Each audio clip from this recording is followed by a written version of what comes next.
신년 벽두가 되면 누구나 다 이 한 해만큼은 잘 살아보았으면, 그리고 하나님께서 우리에게 복을 주셨으면 그렇게 복받는 인생이 되기를 원하며 그렇게 달려갑니다. 저도 여러분하고 똑같은 그런 마음입니다. 그러면 과연 어떻게 하면 우리가 복의 사람으로 살아갈 수 있을까요? 사람이 열심으로 노력하면 복을 받을 수 있을 것이다 그렇게 생각하지만, 그러나 누구보다도 열심히 노력하고 사는데도 복이 있는 인생으로 살아가지 못하는 안타까움이 있더라고요. 그러니까 세상의 사람들은 연초가 되면 그들이 어디를 찾느냐 하면 내일의 미래에 대한 그런 알고 싶은 것이 많아서 점을 치기도 하고 토종비기를 보기도 하고, 그래서 무당집을 들락날락 하는 사람들이 세상에 많이 있습니다. 그러나 점을 치는 대로 그렇게 인생은 되지 않습니다. 오히려 마음만 산란해지게 되는 거지요. 복은 순전히 내 의지와 노력으로 되는 것은 절대로 아닙니다. 그렇다고 우연히 얻는 것도 아닙니다. 믿음의 성도 여러분, 복은 하나님이 주시는 줄 믿습니다. 하나님은 창조주 하나님이십니다. 만복의 근원이십니다. 그래서 하나님께서 우리에게 복을 주시는 것입니다. 하나님은 절대 주권자이십니다. 우주 만물을 창조하시고 인류를 통치하시며 인간의 생사화복을 주관하시는 분이 우리가 믿는 하나님이십니다. 그러므로 복을 받기 위해서는 인간적인 노력도 필요하지만, 그러나 무엇보다도 우리는 하나님을 잘 섬기셔야 합니다. 하나님을 기쁘시게 하셔야 합니다. 그래야만이 하나님께서 우리의 믿음을 보시고 복의 복을 더하여 주실 것입니다. 비근한 예로 한 직장 생활하는데, 직장 생활할 때 누구에게 잘 보여야 하느냐 하면 상관에게, 특별히 사장에게 기쁨을 주고 그 사장의 마음을 시원하게 하면, 그러면 사장이 좋은 직책을 주기도 하는 거지요. 일개 인간의 영향력도 이렇게 클진데 절대 주권자이신 우리 하나님께 우리가 잘 보이면 하나님께서 우리에게 복을 주지 않겠습니까? 그러니까 온유교회 사랑하는 성도 여러분, 우리가 사람에게도 잘해야 되지요. 그러나 여러분, 우리가 믿음 생활하면서 사람은 의식하는데 하나님을 의식하지 않는 믿음은 죽은 믿음이에요. 우리가 하나님을 섬기는 하나님의 종들입니다. 하나님 앞에 우리가 잘 보이셔야 돼요. 우리가 복받는 비결은 다른 거 없습니다. 하나님을 기쁘시게 하면, 그리하면 하나님께서 내 인생의 모든 삶을 주장하여 주시는 것입니다. 우리 온유 가족 여러분, 2017년 새해가 밝았습니다. 여러분은 더 하나님을 기쁘시게 하고 하나님을 가까이 하셔서 하나님이 주신 하늘의 상급과 하늘의 복을 받아 누리는 모든 성도가 되시기를 축원합니다.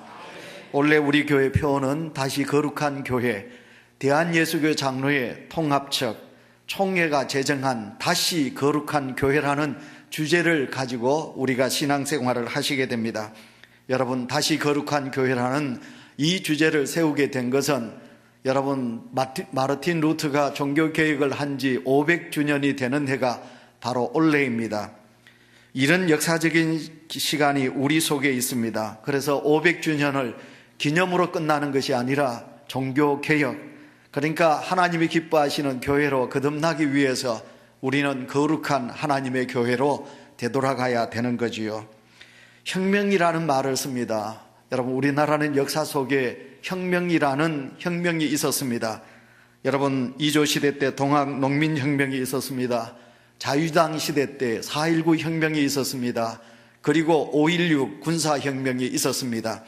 혁명과 개혁은 다릅니다. 차이가 있습니다. 혁명이라는 것은 다른 사람을 쳐서 고친다, 그런 뜻을 가지고 있습니다. 그러나 개혁은 나를 쳐서 고치는 것을 말합니다. 종교개혁이란 나를 쳐서 하나님의 뜻에 복종하게 하는 것입니다. 그래서 우리는 성경으로 돌아가는 것이 참된 우리의 신앙의 종교개혁이 되는 것입니다. 신학자 칼바르트는 개신교와 카톨릭의 차이가 어디에 있느냐, 개신교는 오직이라는 단어를 쓰고, 그리고 카톨릭 구교는 그러나라는 단어를 쓴다는 차이가 있다고 칼바르트는 그렇게 말했습니다. 다시 말하면 우리는, 개신교는 오직 은혜입니다. 다른 것 없습니다. 우리에겐 오직 은혜입니다. 하나님의 은혜. 그러나 구교 가톨릭에서는 행위로 구원을 받을 수 있다고 말합니다. 우리는 하나님 예수 그리스도를 믿는 오직 믿음이라고 말합니다. 그러나 가톨릭에서는 행위도 유효하다고 말합니다. 우리는 오직 성경이라고 말합니다. 그러나 가톨릭에서는 교회의 결정과 교황의 말도 성경의 권위와 같다, 그렇게 말합니다.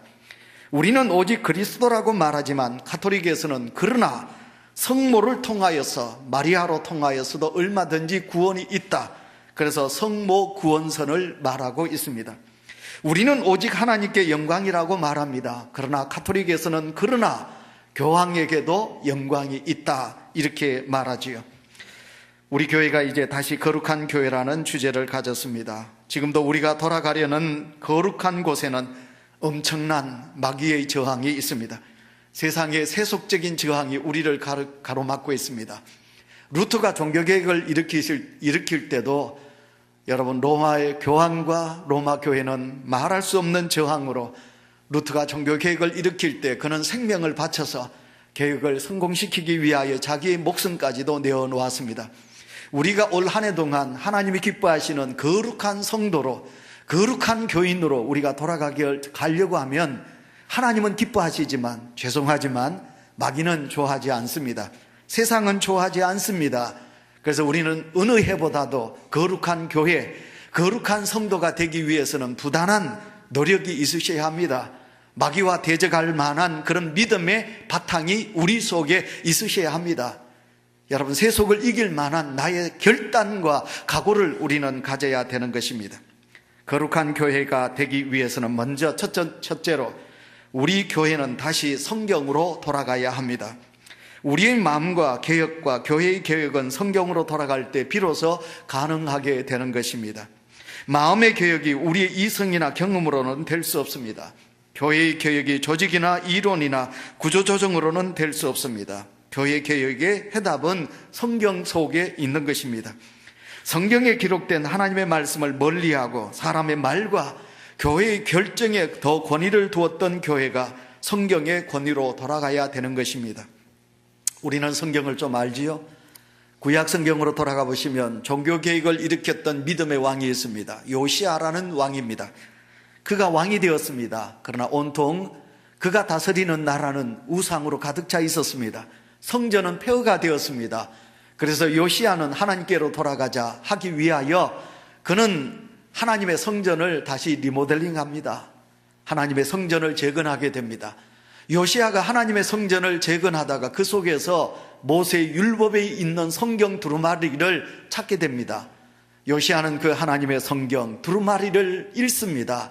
그 책을 서기관 사반에게 주어서, 그리고 그 성경을 모든 백성들 앞에 읽으라고 그랬습니다. 성경 말씀이 말씀합니다. 하나님의 법을 지키라고 말합니다. 규례와 율례를 지켜라고 구약 성경 모세오경에서는 말씀하고 있습니다. 요시야 왕이 하나님 앞에 무릎을 꿇었습니다. 왕이 하나님 앞에 무릎을 꿇고, 그리고 모든 백성들이 하나님 앞에 무릎을 꿇었습니다. 그리고 두 손을 들고 눈물로 하나님 앞에 회개하기 시작했습니다. 그리고 요시야 왕은 이스라엘 땅에 있는 모든 바알과 아세라 신상을 깨뜨립니다. 일월 성신 모든 우상을 타파합니다. 그리고 모든 백성들에게 성경을 읽기를 강조합니다. 하나님 앞에 절기를 지킵니다. 그래서 예배가 회복되었습니다. 하나님 앞에 모든 백성들이 나와 믿음으로 서게 되었습니다. 하나님의 은혜가, 요시야 왕이 다스릴 그때 그 땅에 하나님의 은혜가 임하게 된 것입니다. 오늘 우리는 로마서 1장 17절, 복음에는 하나님의 의가 나타나서 믿음으로 믿음에 이르게 하나니 오직 의인은 믿음으로 말미암아 살리라 함과 같으니라. 아멘. 성경은 그렇게 말씀하고 있습니다. 마르틴 루터가 500년 전 종교개혁을 일으킬 때 그가 로마서 1장 17절을 읽다가 오직 의인은 믿음으로 말미암아 산다라는 이 구절을 읽고, 그렇다, 믿음으로 말미암아, 예수 그리스도를 믿는 믿음으로 말미암아 우리가 구원을 받는 것이다. 그리고 그는 하나님 앞에 종교개혁자로 서게 되는 것입니다. 성경은 예수님의 이야기로 가득 차 있습니다. 여러분, 성경은 누가 뭐래도 주인공 되시는 예수 그리스도의 이야기입니다. 그러나 그 예수 그리스도를 나타내기 위해서 성경 속에는 3만 명의 인물의 이야기가 나오고 있습니다. 성경 속에는 3만 명의 사람들의 이름이 나옵니다. 그러나 온유교회 성도 여러분, 그 3만 명 그들이 있다 할지라도 어느 누구에게서도 구원은 없습니다. 제가 좋아하는 다윗, 그는 절대로 구원자가 아닙니다. 이스라엘을 이끌었던 지도자 모세, 그는 절대로 구원자가 될 수 없습니다. 여러분, 3만 명의 모든 인간의 사람의 이름으로는 어느 누구도 구원을 이룰 수가 없습니다. 그러나 오직 그 이름, 한 이름, 예수 그리스도, 그 예수 그리스도만이 우리의 구세주이신 줄 믿습니다. 장로교 신조 제1조에 이렇게 말합니다. 신구약 성경은 하나님의 말씀이니 신앙과 행위에 대하여 정확무한 유일의 법칙이라 라고 말씀하고 있습니다. 그리스도인은 하나님의 감동으로 된 말씀인 성경을 믿고, 그리고 성경의 가르침대로 우리가 살아야 된다고 말씀하고 있습니다. 성경은 신앙과 행위의 법칙이므로 행위가 성경적이어야 하는 것입니다. 여러분, 한국교회가 사회로부터 비난의 대상이 되고 있습니다. 가슴 아픕니다. 여러분, 방송에 있는 PD들이나 기자들이나 작가들이 안타깝게도 여러분 방송 언론에서 다 쫓겨났습니다. 그러다 보니 TV 매개체, 언론 매체에서 여러분 기독교라는 이름은 찾을 수 없습니다. 연속껏 옛날에는 그래도 교회도 나왔고요, 그래도 예수 이름도 나왔고 감사라는 이름도 나왔습니다. 그러나 여러분, 요즘 TV를 보세요. 절대로 절가는 나와도 천주교는 나와도 우리 개신교는 나오지 않고 있습니다. 이것이 참 비극 중에 하나입니다. 그래서 사회에서 계속해서 우리 교회를, 성도를, 목회자들을 비난하는 시대 속에 살고 있습니다. 그런데 지난 12월 달에 여러분 통계청에서 우리 한국인들 조사를 했습니다. 여러분, 종교를 조사했는데 놀랍게도 우리 개신교가 1000만 가까이 980만 명의 인원의 통계 조사를 냈습니다. 그래서 천주교, 불교, 우리 개신교 1위가 개신교 나왔습니다. 여러분, 2위가 불교, 3위가 천주교. 우리는 교회에서 말합니다. 요즘 교회가 자꾸 쇠퇴하고 있다, 자꾸만 마이너스 성장을 이루고 있다고 그랬는데, 통계청에서 조사를 했는데 예수 그리스도를 믿는 성도가 이 땅에 1000만이 가까웠고, 울산이 약 10.1%의 여러분 10만 명이 넘는 기독교인이 있다는 통계를 보았습니다. 저는 그 통계를 보면서 하나님 앞에 회개합니다. 그리고 하나님 앞에 죄스러운 마음을 가졌습니다. 목회자나 교회를 이끌어가는 지도층에 있는 믿음의 종들이 어린 성도들에게 본이 되지 못하고, 우리가 잘못함으로 인하여 어린 성도들이 상처를 받아서 교회를 나오지 않는다는 것입니다. 통계청에서 조사위원들이 가서 당신의 종교가 무엇입니까? 라고 물었더니 그분들이 마음속에는 하나님을 믿습니다. 교회를 다녔습니다. 예, 기독교인입니다. 그런데 죄송하지만 지금은 그 많은 성도들 중에 많은 퍼센트가 하나님의 교회에 나와서 예배를 드리지 않는 가난한 교인이 많이 있다는 그런 통계 자료입니다. 제가 그런 결론을 내렸다는 것입니다. 자, 여러분, 우리가 하나님의 빛이 되고 소금이 되라고 우리 주님이 우리에게 말씀하여 주셨습니다. 성경이 그렇게 말씀하여 주셨습니다. 그러나 우리가 하나님의 말씀대로, 성경의 말씀대로 우리가 그런 행위를 행하지 못하고 있습니다. 빛이 되지 못하고 소금이 되지 못하고, 우리 속에는, 머릿속에는 하나님의 말씀이 있는데 우리의 가슴은 그렇게 말씀대로 살지 못하여 우리는 세상에서 많은 지탄의 대상이 되고 있는 거지요. 사도 바울은 그랬습니다. 배우고 확실한 일에 거하라. 여러분, 거하다라는 말은 우리가 영적인 일에 속하여야 된다, 그 영적인 일에 머물러야 된다, 그런 말을 거한다는 말이지요. 어느 책에서 읽어봤더니 교회가 쇠퇴할 때 일어나는 현상 3가지 이렇게 말합니다. 첫째가 뭐냐면, 하나님 앞에 예배드리는 시간보다 여러분 회의가 길어진다. 여러분, 교회가 병들고 어려울 때 한번 보세요. 당회가 길어져요. 재직회가 길어져요. 여러분, 그거 우리 경험하셨죠? 여러분, 교회가 쇠퇴하게 되면 회의가 길어진다. 이게 첫 번째고요. 그 다음 2번째로는 하나님 교회에 대한 관심보다 밖에 있는 세속적인 연합기관에 더 몸을 나타낸다는 거예요.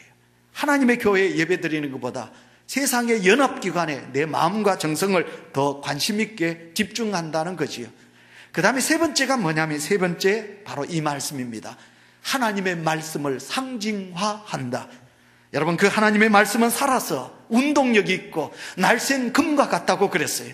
하나님의 말씀은 살아있다고 그랬습니다. 아멘. 그래서 우리가 하나님의 말씀을 들을 때마다 내 자신이 회개하고 하나님의 말씀이 내 골수를 쪼개는 말씀이 되어야 되는데, 믿음의 성도들이 교회가 쇠퇴하면 말씀이 그냥 상징으로 그냥만 있다는 것이지요. 그래서 성도 여러분, 성경은 살아계신 하나님의 말씀입니다. 이 한 해 동안도 살아계신 하나님의 말씀을 가까이 하는 성도가 되시기를 축원합니다. 그래야만이 우리는 거룩한 하나님의 교인이 됩니다. 하나님의 말씀을 가까이 하세요. 하나님의 말씀을 묵상하세요. 그리고 하나님의 말씀을 쓰세요. 그리고 목회자들이 말씀을 전할 때마다 하나님의 말씀으로 들으세요. 그래서 여러분 가슴을 열고, 그리고 영적인 귀를 열고 하나님의 말씀을 들으셔서 거룩한 성도로 나아가는 우리 온유교회 모든 성도들이 되시기를 축원합니다. 거룩한 교회가 되기 위해서는 두 번째, 거룩한 교회로 돌아가야 됩니다. 거룩한 교회가 되기 위해서 거룩한 교회로 돌아간다. 여러분, 거룩하다는 말은 히브리 말로 카데시라고 말합니다. 이것은 쪼갠다, 그런 뜻입니다. 베어낸다, 그런 뜻입니다. 거룩해지기 위해서는 내 마음이 나눠져야 됩니다. 거룩하기 위해서는 하나님이 기뻐하지 않는 것은 우리가 다 쪼개어서 버려야 된다는 것입니다. 우리가 생선을 먹잖아요. 고기를 먹잖아요. 그러면 먹지 못하는 것은 여러분 지느러미, 그리고 뼈, 이런 건 우리가 들어서 내버립니다. 창세기 15장을 보시면 하나님께서 아브라함을 부르시죠. 하나님께서 그 아브라함을 부르시어 하나님께서 나는 너의 하나님이 됨이라, 그렇게 언약을 맺습니다. 그리고 하나님은 아브라함에게 너는 이제 내 백성이 되었으니 내게 제사를 드려라. 하나님이 아브라함에게 내게 제사를 드려라고 명령하십니다. 그리고 하나님은 아브라함에게 하나님께 제사를 드릴 때 드려지는 제물을 하나님이 직접 명하십니다. 암소를 잡고, 그리고 순양을 잡고, 그리고 암양을 잡고, 아니면 산비둘기와 집비둘기를 잡아서 그것을 쪼개거라, 각을 뜨거라, 그리고 그것을 내게 바칠지니라, 그렇게 말씀하여 주셨습니다. 거룩한 교회는 세상과 차별해야 된다는 거지요. 내 마음이 깨어지지 않고서는 어떻게 하나님 앞에 진정한 예배자로 나아갈 수가 있겠습니까? 거룩한 그리스도인들은 세상과 달라져야 됩니다. 그래서 교회는 조직적이라고 하지 않고 유기체라고 말하지요. 그리스도인들을 성도라고 하는 말은 그 뜻입니다. 하나님이 레위기서 19장 2절 19절에서 이렇게 말씀하지요. 나는 거룩하니 너희도 거룩하라. 하나님께서 그렇게 말씀하고 있습니다. 그렇다면 여러분, 이제 교회로 말씀을 드리겠습니다. 교회론을 말씀드리겠습니다. 교회가 무엇인가? 우리가 생각하면 믿는 성도들이 모인, 예수 그리스도를 구주로 고백한 성도들이 모인 무리를 교회라고 한다. 맞는 말씀이죠? 우리 다 같이 아멘 합시다. 아멘. 예수 그리스도를 구주로 고백한 성도들이 모인 무리를 교회라고 합니다. 그러나 여러분, 더 말씀을 드리겠습니다. 교회란 먼저 장소를 의미합니다. 뜸구름 같은 그런 곳을 말하는 것이 아니라는 것입니다. 삶의 현장에 뿌리를 받고 그곳에 세워진 교회가 참된 교회라고 그럽니다. 여러분, 대학교 캠퍼스 안에 잘못된 이단화된 그런 선교단체들이 많이 있습니다. 기존 교회를 무시하거든요. 선교만을 강조하는 그곳은 이단입니다. 여러분의 자녀들, 여러분 캠퍼스 대학에 들어가서 그런 성서 그룹이나 아니면 그런 단체에 너무 속하지 않도록 우리가 믿음 생활을 하셔야 합니다. 지도를 하셔야 합니다. 교회는 구체적인 믿음의 성도들이 모여서 삶을 살아가는 삶의 자리에 구체적으로 자리 잡고 있는 그곳을 우리는 교회라고 말씀드릴 수 있습니다. 교회론을 말씀드리기 위해서 사도 바울이 2000년 전에 고린도의 교회를 세웠습니다. 고린도 교회지요? 2000년 전에 어디? 고린도 땅에 사도 바울이 그곳에 교회를 세웠습니다. 고린도 교회. 여러분, 그 고린도라는 도시는 2000년 전에 도시 인구가 70만 명이었습니다. 요즘 말로 말하면 약 7천만 명이 사는 도시라 해도 과언이 아닙니다. 그러니 고린도라는 도시가 얼마나 컸는가 우리는 말할 수 있습니다. 지금 세계에서 단일 도시 중에 7천만 명이 모이는 도시는 세상에 없습니다. 여러분, 중국에 가면 약 3천만 명이 모이는 도시는 있습니다. 그러나 7천만 명이 모이는 도시는 없습니다. 그런데 고린도 교회는 2000년 전에 70만 명이 모이는 도시였습니다. 그곳은 교통의 중심지였습니다. 많은 사람들이 왕래하는 상업의 중심지였습니다. 그래서 돈도 많고 사람들도 많고, 그런데 그 도시 중에 잊지 말아야 될 한 곳이 있다면 그것은 바로 신전이 있었다는 것입니다. 아덴 바로 밑이니까. 근데 그 신전 중에 하나가 비너스 신전이 있었습니다. 그곳에는 여사제 10,000명이 거하였습니다. 여러분, 이 여사제들이 뭐냐? 비너스 신전에서 제사를 드리고 그 다음 음복하잖아요. 세상 사람들이 제사 지내고 난 다음에 음복하잖아요. 그러니까 그 10,000명의 여사제들과 술을 먹고 방탕합니다. 음란을 행합니다. 그곳을 바로 공창이라 그렇게 말하거든요. 이렇게 성적으로 타락한 도시가 바로 고린도라는 도시입니다.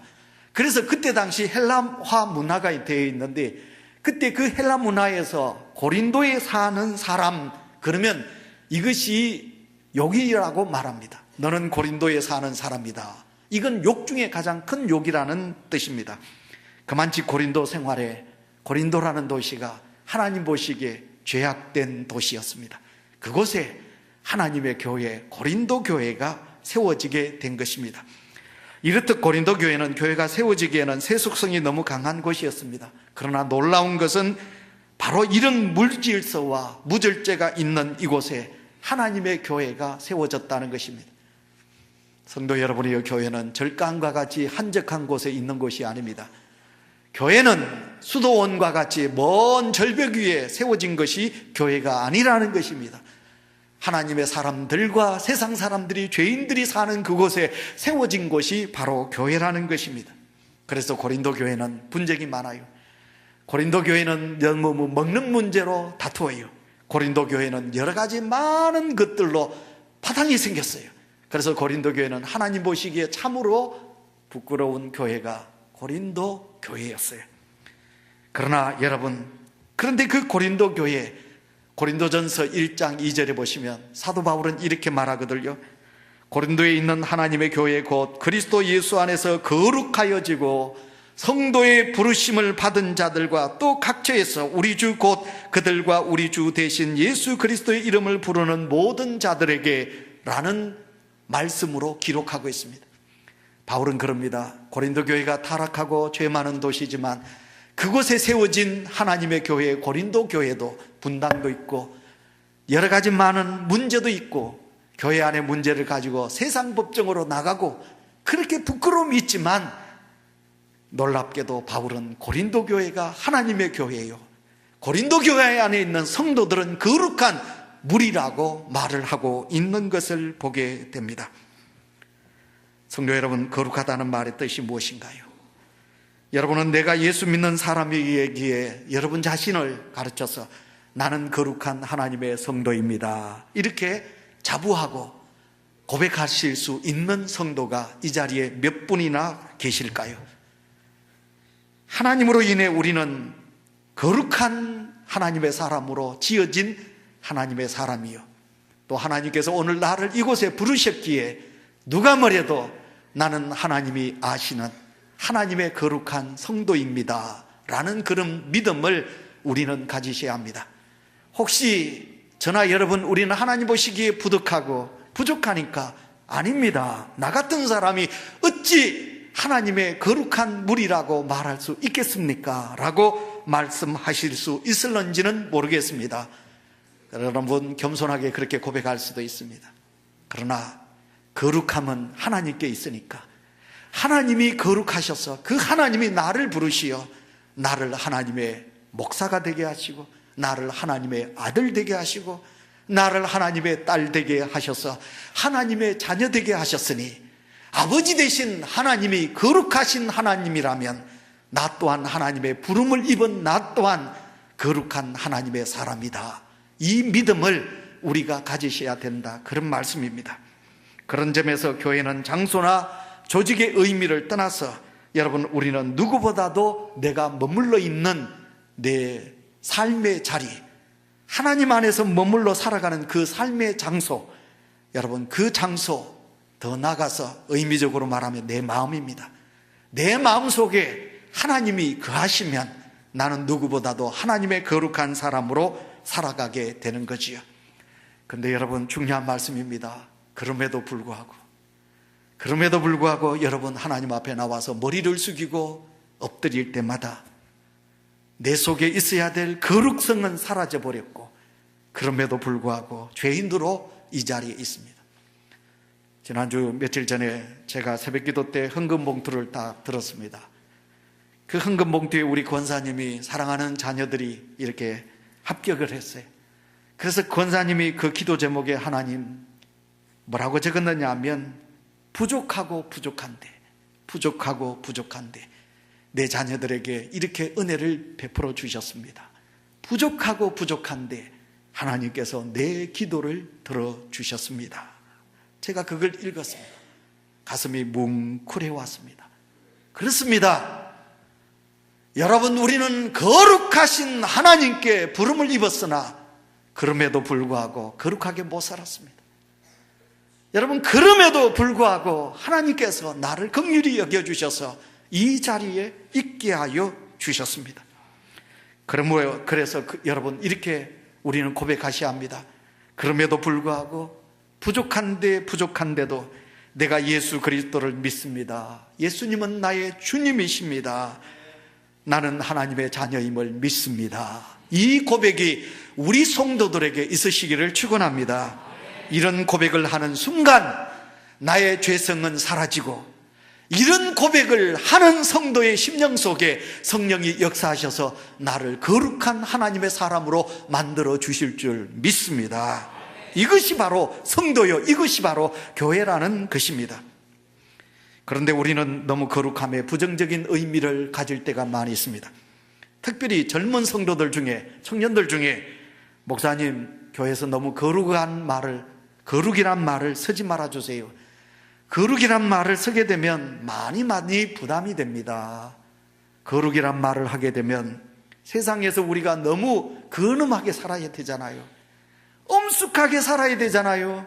세상을 엔조이하면서 살아야 되는데 거룩이라는 것을 강조하면 우리가 고지식할 수도 있고, 거룩이란 말을 쓰게 되면 융통성 없는 기독교인이라고 세상이 욕을 할 수도 있으니까 목사님, 너무 거룩을 강조하지 마세요 라고 여러분이 저한테 항변할는지는 모르겠습니다.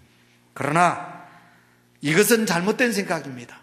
세상의 풍조에 우리는 이끌려가는 존재는 아닙니다. 이 시대를 거스러가는 하나님의 사람이 되어야 되지 않겠습니까? 그래서 우리는 빛의 사명, 소금의 사명을 감당하기 위해서도 우리 모두는 다 거룩한 하나님의 사람이 되어야 될 줄 믿습니다. 그러면 거룩한 하나님의 사람, 그러면 하나님의 사람은 어때야 됩니까? 여러분, 구체적으로 제가 말씀을 드리겠습니다. 하나님 앞에 설 때마다 두렵고 떨리는 믿음으로 서십시오. 우리는 예수 그리스도를 믿으면서도 이렇게 생각합니다. 나는 예수님을 믿고 교회도 다니지만 거룩이란 말은 내게 어울리지 않는 것 같아.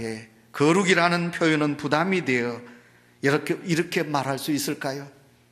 하지만 하나님은 우리에게 진정 말씀합니다. 나는 거룩하니 너희도 거룩하라.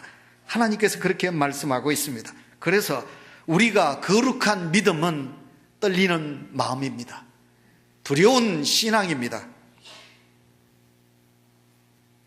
여러분, 하나님이란 말을 던질 때, 여러분 교회 나올 때, 여러분 교회에서 여러분 얼마나 두려운 믿음으로 하나님 앞에 서시나요? 우리 교회에 CCTV가 있어요. 어제도 제가 아침 일찍 이렇게 내려와서 제가 교회 7시에 있었는데 그때 노숙자 할아버지 몇 분이 교회 안에 들어왔어요. 근데 제가 교회를 유심히 살펴보면 그 사람들요, 본당에 못 들어와요. 그 사람들은 교회를 아주 두렵게 생각한다고요. 그 사람들은 절대로 이 교회 문 부수고 교회 들어오지 않아요.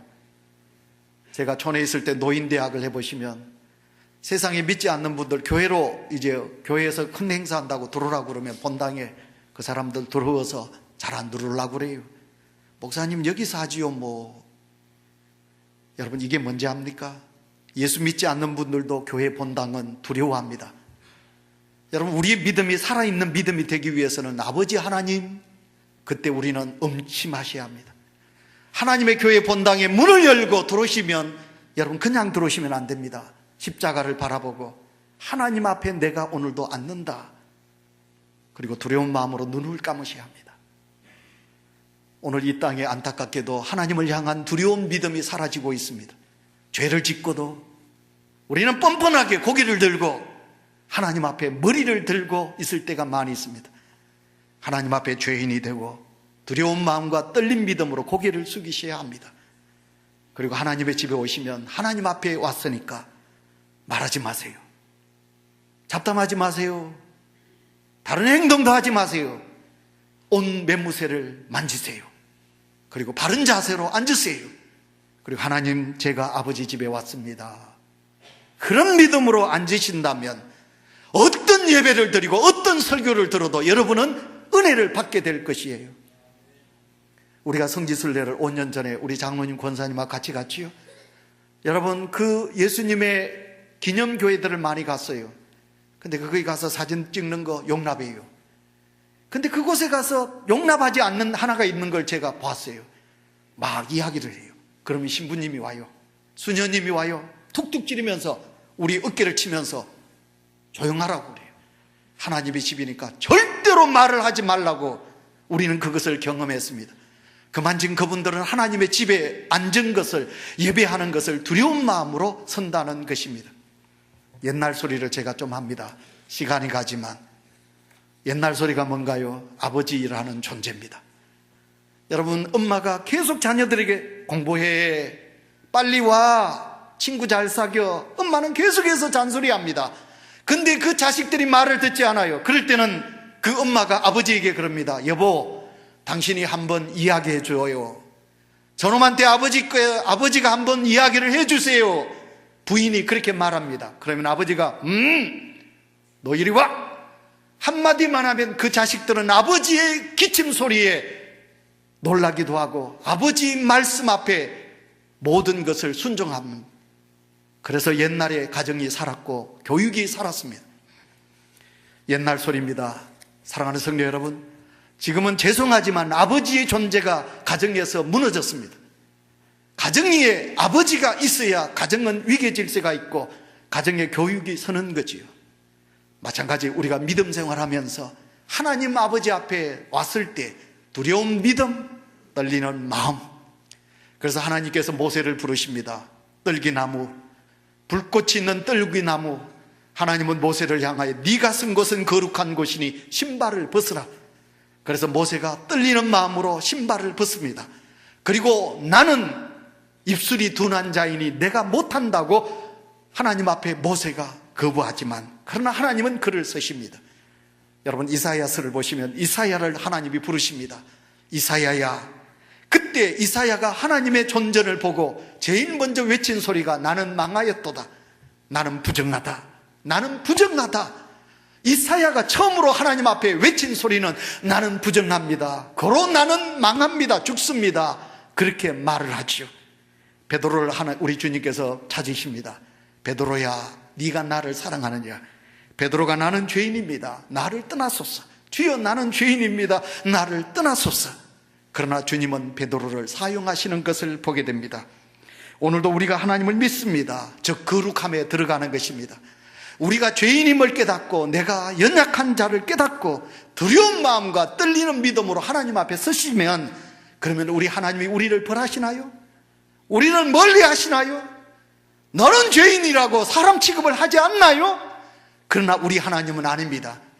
모세를 들어 하나님의 귀한 구원자로 서시지요.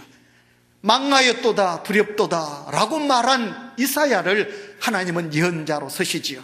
주님 나를 떠나소서 나는 죄인입니다 하는 베드로를 부르셔서 하나님께서 사명자로 서시는 것을 보게 됩니다. 말씀을 맺습니다. 우리 온유교회는 대한민국 울산 그 안에서도 동구 전화동에 세워진 교회입니다. 번영과 노동 생산의 도시 한가운데에 놓여진 교회입니다. 가장 치열하고 정말 생명의 두려움을 느낄 수 있는 삶의 자리에서 우리는 일터에서 일을 하고 있습니다. 그래서 더욱 우리에게는 교회가 교회되기 위한 부름과 사명이 있어야 되고, 우리는 누구보다도 하나님을 잘 믿는 성도로서, 거룩한 그리스도인으로서 나가야 될 것이라고 믿습니다. 하나님은 우리를 부르셨습니다. 두려움과 떨림으로 하나님 앞에 선 우리에게 하나님은 찾아오십니다. 그리고 말씀하십니다. 내가 너를 용서하겠다. 내가 내게 새로운 꿈과 사명을 허락해 주겠다. 이제 세상을 향하여 나가거라. 네가 서 있는 그 자리, 너의 가정, 너의 직장, 너의 모든 삶 속에 내가 너와 함께 할 것이다. 네가 넘어질 때 내가 너 손을 잡아주리라. 네가 넘어질 때 내가 너의 등 뒤에서 너를 밀어줄 것이다. 부디 내 손을 잡고 거룩한 성도가 되어 이 한 해 동안도 승리하는 삶을 살거라 주님께서 말씀하고 계시는 줄 믿습니다. 하나님, 다시 거룩한 교회로 거듭나기 위하여 새해 첫 주 하나님의 말씀을 들으며 우리는 옷깃을 여미고 우리의 마음의 겸손함을 가지고 주님 앞에 나아갑니다. 이 한 해 동안도 거룩한 교회로 다시 거듭날 수 있는 은혜가 나로부터 있게 하여 주시옵소서. 그래서 하나님 앞에 설 때마다 두렵고 떨림으로 두 손 들어 회개하며 하나님의 말씀을 내 마음에 받아들이며 그 말씀대로 살기 위하여 좀 더 우리가 경건하고 좀 더 절제하고 좀 더 겸손한 믿음으로 나아갈 수 있는 우리의 온유 가족들 되게 하여 주시옵소서. 예수님의 이름으로 기도하옵나이다.